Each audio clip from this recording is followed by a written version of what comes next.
ప్రియ దేవుని బిడ్డలారా, బైబిల్లో అబ్రాహాము కథ, అబ్రాహాము స్టోరీ ఈసారి చూద్దాం రండి.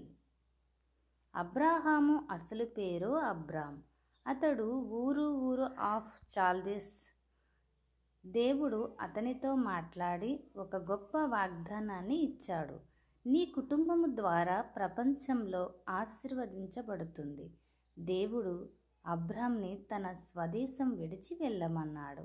అబ్రామ్ దేవుని మాట నమ్మి తన భార్య సారా, తర్వాత సారా తన మేనల్లుడు లోతుతో కలిసి కెనాన్ దేశానికి వెళ్ళాడు.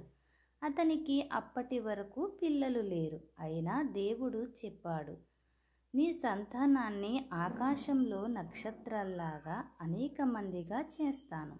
అబ్రాము వయస్సు పెద్దవాడైనప్పటికీ దేవుని మీద విశ్వాసం పెట్టాడు. చాలా కాలం తర్వాత 100 ఏళ్ల వయస్సులో అతనికి సారా ద్వారా ఒక కుమారుడు పుట్టాడు. అతని పేరు ఇస్సాకు.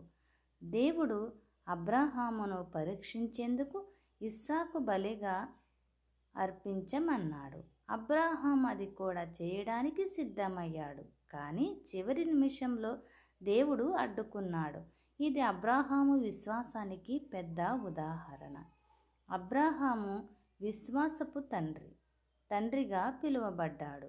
ఎందుకంటే ఆయన దేవుని మాట వినిపించి ఎటు వెళ్ళాలో కూడా తెలియకపోయినా నమ్మికతో ముందుకెళ్ళాడు.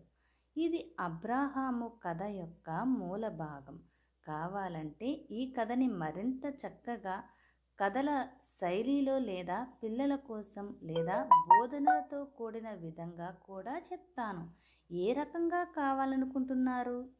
Please comment.